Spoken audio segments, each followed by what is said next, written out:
Well, hello there, motherfuckers, and welcome to your Smackdown review. And boy, oh boy, what an insignificant show. We have nothing on here. At least we had the Rousey thing, which made Raw, go off the air in a good way. Yeah, it was a little bit marred by that weird Stephanie promo at the end, but for the most part, at least it was, some interesting things happened. It wasn't unbearable. And I won't say that this SmackDown was unbearable for me to watch either, but it was not good. It was not, and you didn't get anything close to the Rousey segment. I mean, you would think that WWE would be excited after Raw. They'd say, oh, after the Rousey thing, Rousey got so much heat. We should probably follow this up with something equally as good on SmackDown. No, it's the subpar. So, let's talk about this show. So, we kick it off with Daniel Bryan in the ring. I didn't get a good Daniel Bryan promo here, so I'm not too happy. Kevin Owens interrupts, and this guy, I've said it time and time again, he's good on the mic. I like his mic skills. He may be, a really out of shape, guy that doesn't look like a wrestler by any means, but I said the guy does have personality.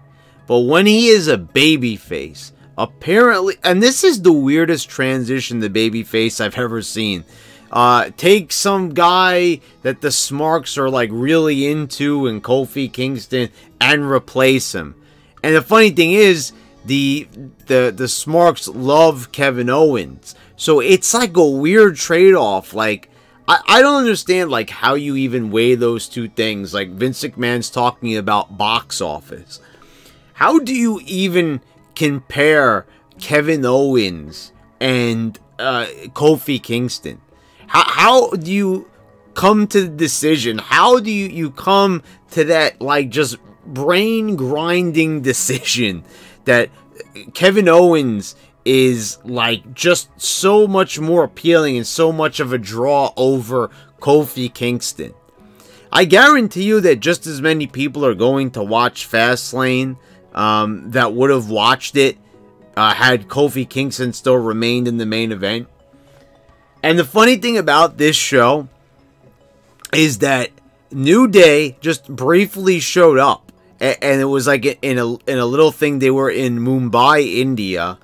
I don't even know why they were over there. I think they were promoting a show or something. So, and this is always the case.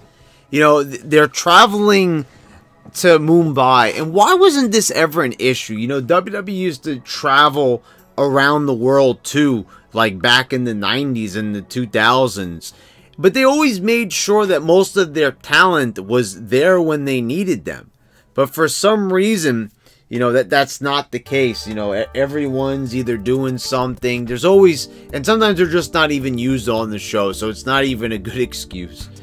So, and they just start like yelling into the camera, we'll be there at Fastlane, and please don't. I mean, honestly, like, this is the guy that they're saying should be a world champion. They're not just saying that he should be in the match with Daniel Bryan at Fastlane.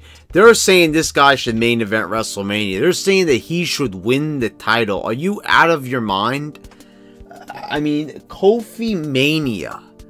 I mean, this is, even if it happened 11 years ago, I'm sorry, there's just certain people that just do not fit in the role of a world champion. Cody Rhodes, it's just, there's just some people that just belong in the mid-card. It's just the way how it is. It's a sad state of affairs, but it would just look very odd. There was like, it would be like if back in the day, somehow, some way, Mark Merrow, an excellent wrestler, a guy that, I'm a fan of back in the Attitude Era, who looked like a star, acted like a star, carried himself like a star.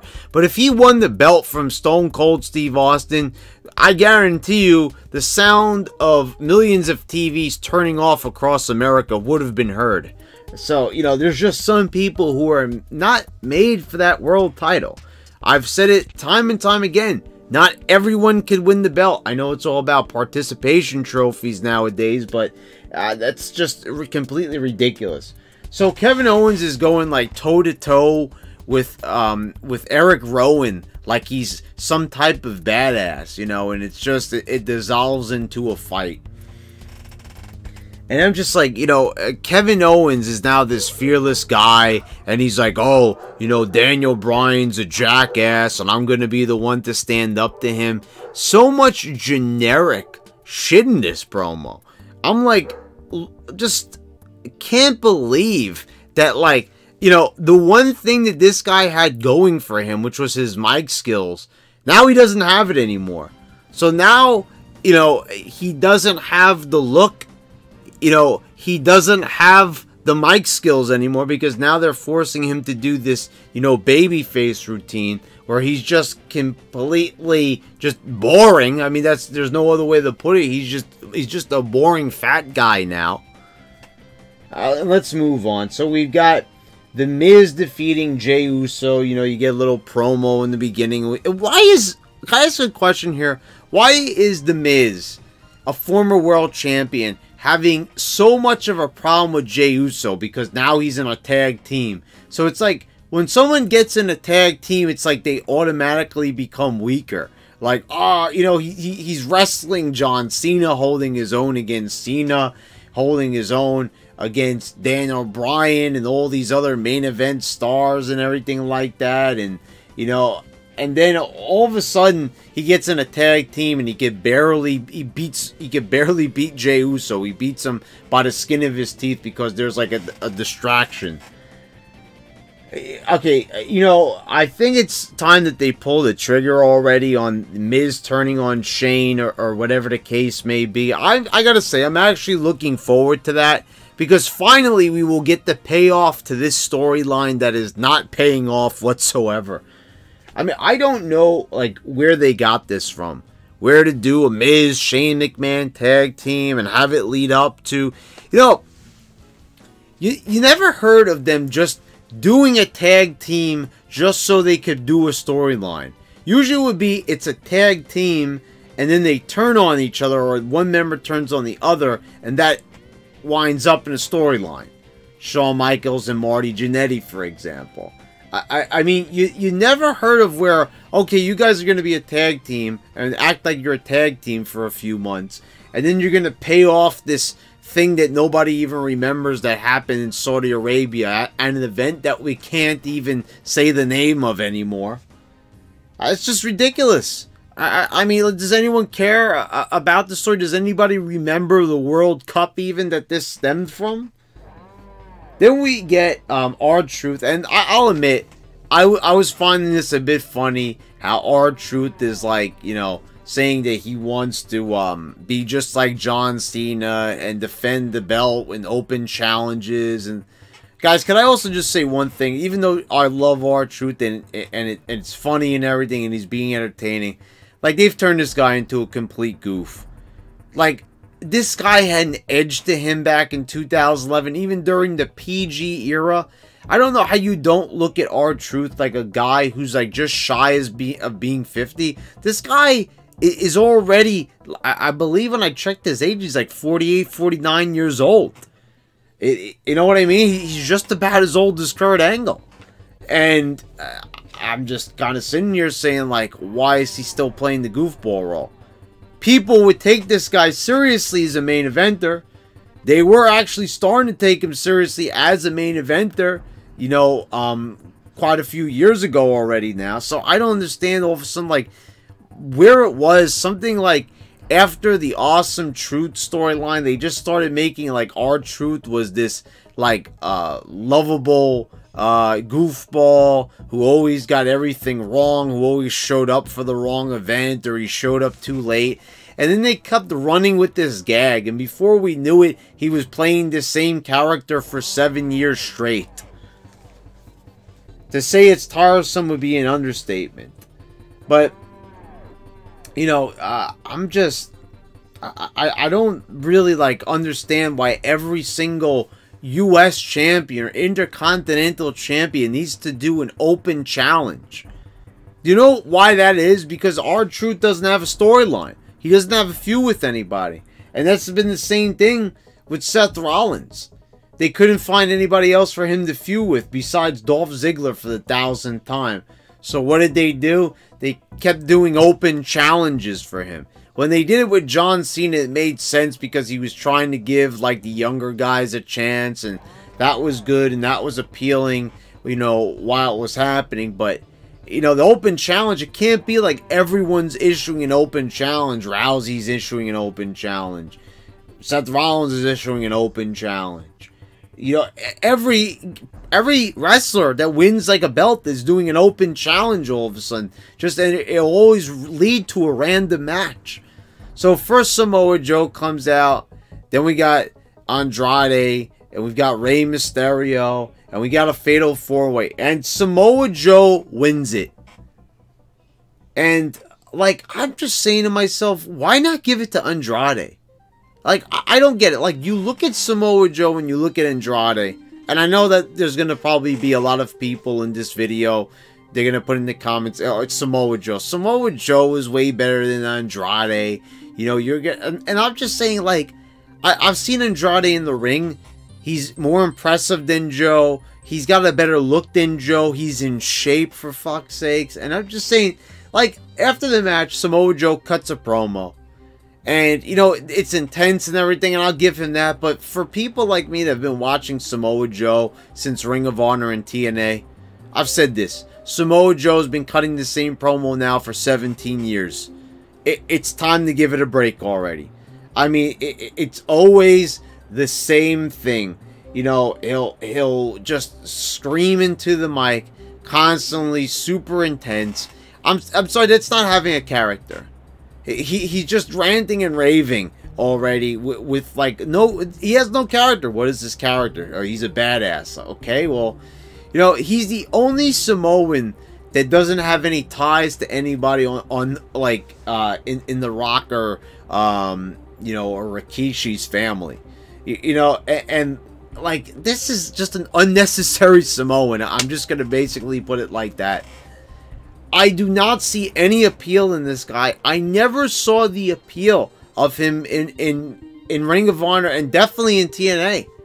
I don't even know why this guy was granted such a big spot in TNA. I never got the appeal of him. I mean, he comes out there, he wears those goofball shorts. You know, he has this, just, I don't know, he doesn't really have that much of a look to me, where I'm just looking at him, and he's just like a fat guy. I mean, really, it's like the same concept with Kevin Owens, but at least Kevin Owens got the decency to wear a shirt. I'm just saying. I mean, if Kevin Owens took off the shirt, I mean, I think we'd pretty much get the same thing. But I guess Kevin Owens is more round. You know, Samoa Joe is just, you know, he's just a flabby guy. I mean, that's all it pretty much buckles down to. So Samoa Joe's your new U.S. champion. What we got out of the R-Truth U.S. title run, I don't know. You know, it was just a worthless run. I guess that's what we could basically call it. Then you have Ricochet and Aleister Black defeating the Bar. And, okay, now it kind of makes sense why we've got these guys on SmackDown. Because it turned out that Johnny Gargano, now I guess he's taking a break because Tabasco Sauce hurt himself. You know, big surprise there, working the style that he does, that he ended up hurting himself. Well, I hope the guy gets better, and I hope he's not too hurt. But they say he might be out for a year. But this just goes to show they just got there, and they're already injured. I mean, well, he's injured. I think Gargano's fine, but it shows that Gargano ain't worth a damn without Tabasco Sauce there with him. So if it ain't going to be a tag team, it's going to be bust, apparently. So I don't know if McMahon's keeping him off the show, or Triple H had his way and it's back to NXT for those guys. I hope so. You know, because, like, I mean, really, they weren't even up there for a full week, and the guy already hurts himself. I mean, that's just downright fucking outrageous. That's got to be some type of a world record already. The guy just got there and he's already hurt. You know, if we need to, like, reinspect the style that these guys are performing. I'd say it's about time that we go ahead and finally do that. I mean, really, this has just gotten to the point where, I mean, just everyone's getting injured. I mean, you know, you've got 1,001 guys on the injured reserve list. They've got so many guys. They've got like 250 people in ring talent alone on contract. And so many people getting injured left and right. They don't even know if Seth Rollins is going to be okay to wrestle at I mean, that he's going to wrestle at Fastlane now. But, you know, it's like everyone's injured. Becky Lynch is injured. I mean, like, where do we draw the line already and say enough is enough? That you never used to have this many wrestlers being injured. It was like Stone Cold with the neck, and pretty much everyone else was just fine. You know, you would see wear and tear with the neck surgeries. But that was about it. You wouldn't really see too many wrestlers go out. It would be with small things. Once in a while, someone would make a mistake. You know, Kurt Angle moonsaulting onto Hardcore Holly's arm. You know, okay, I get it. They're wrestlers, and that's the point. You know, it's a product of the environment, basically. That's what's going to result when you're in, you know, such a physical form of entertainment. I get that, but with the frequency that it is, and considering that it is fake, there shouldn't be as prevalent of injuries as there is at the current time that we're in at the moment. So Ricochet and Aleister Black they defeat the Bar, and you know, I'm just kind of saying to myself here, like, I once again repeat from Raw, like, what? First of all, why are they even on SmackDown? They just wrestled on Raw, so now they got to be on SmackDown as well. Like, okay, what happened to the brand extension? What happened to the draft? I thought that Raw wrestlers have to wrestle on Raw and SmackDown wrestlers have to wrestle on SmackDown. But apparently the NXT guys, they could go wherever they want. So that's exactly what we got to see here. And I don't understand why Aleister Black needs to be doing somersault planches. I mean, look at this guy. You know, when you look the way that he looks, does he really need to be putting his body on the line the way that he is? Just stick to the strikes and everything. There's no fucking need. I mean, the thing is, by doing less flips and doing less acrobatics, you will stand out. You'll be saying, oh, Brad, if the guy could do that high flying shit, why doesn't he do it? You know, it's like when Ryback started doing high flying moves. Remember that? It was like to show, like, okay, well, I could do it too. You know, he was like proving a point. But you know, you stand out now when the less acrobatics you do, because everybody does the flip, everybody does the somersault plancha. Seth Rollins does it, Finn Balor does it, Ricochet does it, Aleister Black does it. I mean, how many guys are going to be doing this move? It's like how many people do the suicide dive. You already have Rey Mysterio. You already have Andrade. You've got AJ Styles. All these guys doing the same fucking moves. So it's like, you know, don't do that and stand out, apparently. That would be the ones that are more physical and stay grounded will actually stand out. So I don't even know why he needs to do that move. But whatever. I guess if he has the ability to do it, he's going to continue to do it. Mandy Rose defeated Naomi. They're just burying Naomi's ass. Like, I don't get it. They gave the tag belts to the Usos, but they're like, you know what, Naomi, we're just going to bury you. So you would think that after, like, the Usos, like, one of the Uso brothers got arrested, the one that's married to her, which I think is, you know, Jimmy, you would think that maybe they'd get punished due to this, but instead, we've got Naomi, apparently, it would seem like she's getting punished. You know, they had her get her ass beat, you know, making her look stupid during the Royal Rumble. You know, Mandy Rose got the best of her. She keeps getting the best of her. Naomi's just not doing anything, basically. Asuka attacks her from behind, and Naomi's just basically there in the ring holding her head, you know. And what about Asuka? I mean, you know, they don't show her for weeks. Then all of a sudden, the eye candy girl just beats her out of fucking nowhere. I mean, they don't have any respect for Asuka. They gave her the belt to satisfy the Smarks, but you could clearly see they don't want this girl anymore. I think they realized they made a mistake at the Royal Rumble. You know, they kind of need to make some sort of a star out of her. They can't completely erase her from history, so they gave her the belt to say that they gave her the belt. And they gave her the belt at the most irrelevant time. I mean, they don't even show her. You know, and that's it. And then she goes away. She pops up for the women's champion. Pops up for 1 minute. And then she's gone like 30 seconds. These girls are wrestling, you know, for how long? And the champion, well, she can't be out there for commentary because she doesn't speak that great of English. Then we've got AJ Styles cutting a promo in the back. And this is funny that Randy Orton came in and said this. Because AJ Styles, he's been doing nothing. He's just standing around doing interviews backstage like the past couple of weeks.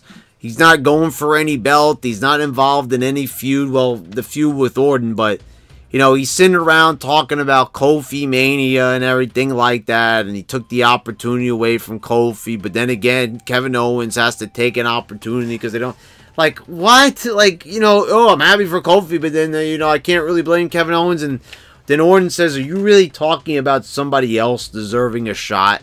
No wonder it took you 15 years to get here. And the thing is, it's like, so why are they even having, you know, AJ Styles sound like such a fucking nerd? You know what I mean? Like, I said this in my Raw review. Why even write these things into the show if you know how ridiculous it seems? It's like with, you know, Triple H talking about, you know, being out of character. Characters are non-existent anymore because you've killed them all. Any sort of believability or character development went out the window when you all started acting like goofballs on social media. Someone said to me, you know, how would I feel if Stone Cold and The Rock posted on Instagram back in the day? You know, the thing is, I don't think they'd even be allowed. The way how it used to be, even if that stuff existed back in the late 90s and early 2000s, I don't think they'd be allowed to. They used to protect the business as much as they could. And I guarantee you that if they were going to post, they would do it in character. And, you know, it probably would have been promotional stuff. They probably wouldn't even be... Like, McMahon used to be, like, dead set against that shit. Now he's like letting people do movies and stuff like that. You know, it used to be like McMahon would just not allow you. You worked for him. You were going to have to follow a set of rules. I mean, I would say that it's pretty liberal over there now. I mean, because like they're allowed to do this stuff. And, you know, they may look foolish on TV as a result. But, you know, people like Rusev, they make fools out of themselves. But they're showing up. And, oh, that's what I forgot to say. Rusev and Nakamura showed up during the, right after the Aleister Black and Ricochet match. So there was that. So, you know, there was a little bit of a cameo there, speaking of them. Kevin Owens defeated Eric Rowan by disqualification. Daniel Bryan, you know, he would have been great on commentary had the match lasted more than 2 minutes. But thank God they didn't do a long match. Mustafa Ali comes back out of nowhere. You could probably count the number of people that were cheering for him on your left hand. You know, possibly on your right. I'll be nice. You know, maybe you could count on both hands. I don't know. But, like, I forgot this guy was gone. I mean, you know, honestly, you know, this was the original Kofi Mania before, you know, Kofi Mania was a thing. And people started, you know, lying to themselves, saying that Kofi deserved a championship run. You know, this was the guy that was originally supposed to, like, be in there last with Bryan. As sad as that seems. As much as I say Kofi is overrated at this point in time, I would still take Kofi Kingston as champion 1,000 times over the Lion King guy. I mean, honestly, Mustafa Ali, at least I look at Kofi and I see a guy that looks like a star. I look at Mustafa Ali, I see a no-namer schmuck. A guy that, without a doubt, you would have seen him competing on Jacked or velocity back in the day. Funny because those were a lot of indie guys. You know, even Samoa Joe showed up on there once. But that's besides the point. I'm just saying, like, this is a guy that's worthy of the main event. You know, that he's even showing up in the match with Daniel Bryan. Then in the main event, we've got Charlotte and Becky. And it looked like Becky was going to get her ass kicked again. But somehow, some way, a miracle occurs. And Becky, with her hurt leg, she manages to somehow get Charlotte into the disarmor. You know, she says, I beat you on one bad leg at the Royal Rumble. And then what she does is, then she goes on and she just does the unthinkable. She's like locking on a submission move, leaning on her leg. I mean, this girl just can't sell. I don't know if they told her to go out there and do that or what it was, but I mean, like, she has a hurt leg. And she's doing all this mobility and stuff. I'm just saying, what? Look, it's like your job is to make this shit seem as real as possible. And by all intents and purposes, based on that alone, I'd say that Becky Lynch doesn't know how to do her job. She's not doing her job very well at all. Because nothing she does is believable. She doesn't sound believable. She doesn't look believable as a badass. I mean, like, I'm just saying, all these comparisons to Stone Cold. Do you know what Stone Cold would do? How the lengths that he would go to sell, to keep his character protected. The fact that he would never make himself look foolish no matter what.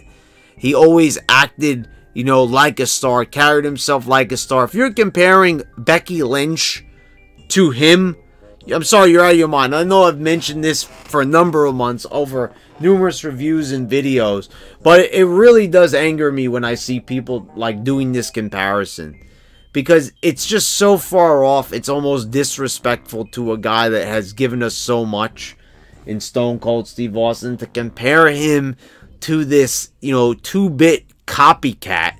You know, even calling her a copycat would be doing it injustice, because it's just so much less than that. It can't even be considered a copycat, because for it to be a copycat, it would have to be just like Stone Cold. And she's nothing like Stone Cold. So, therefore, she really can't be a copycat. It would just be a pale imitation, I suppose.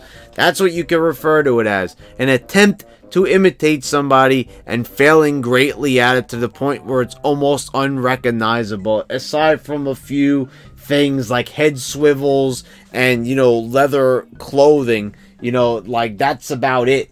You've got nothing else going for Becky Lynch. I mean, this girl really is probably the most unbelievable badass. And unbelievable not in, oh my god, it's unbelievable, meaning unbelievable. Like, that they haven't caught on yet. And I've got people telling me that Becky Lynch is the most over thing and how I'm not seeing this. Well, I'll tell you what I am seeing. Since we're talking about, you know, being able to see things and you know, and visually see them, you look at the ratings and you see when Becky Lynch is on, the ratings drop substantially. It happened in the third hour. It happened a lot of times when they showed Becky Lynch in the main event, and they go ahead and they do it again. They go ahead and they put her in the main event. No one, the main event segment. No one wants to see her in the last segment. They see that she's in the last segment. They're going to click the TV off. That's basically it. That's going to be the solution to that conundrum. No one wants to see her and her cringiness. No one is interested in cringy Becky Lynch, and people will continue not to be interested in her for a very long time. Including myself, who's growing quite tired of seeing her ass on TV, and her still doing the whole try-hard, you know, routine, and just trying to be a badass. So, you know, she's kicking Charlotte's ass. Charlotte is bailing out of the ring for a one-legged girl. Let that sink in there for a moment. Well, there you go, folks. That was your SmackDown review. Great show, right? I mean, I don't know where you go from the heat of Ronda Rousey all the way to this. you know, this poor excuse of a segment, oh, Becky's a badass and we're going to do everything in our power to make her look like a badass, even if it's totally unbelievable and she's beating someone the size of Charlotte on one fucking leg. Dear Lord, I mean, I don't even know what to say to this. I mean, this is just, what's being presented to me is an insult. I mean, just to believe that Becky Lynch would even stand a chance in a fight against someone like Charlotte, and definitely not in the fight with Ronda Rousey. And she's on one leg, for Christ's sakes, and you're gonna have her beat up Charlotte, you numbskulls? I mean, like, how are you honestly looking at Charlotte and saying, okay, Charlotte, you're gonna get your ass kicked by a one-legged girl? Okay, anyway, guys, there is your SmackDown review. I hope you all enjoyed it. Please click subscribe if you haven't already. Click the bell so you get all the notifications when I post all my new videos. And guys, thank you for watching. This has been your YWC Champ, and I'm signing out.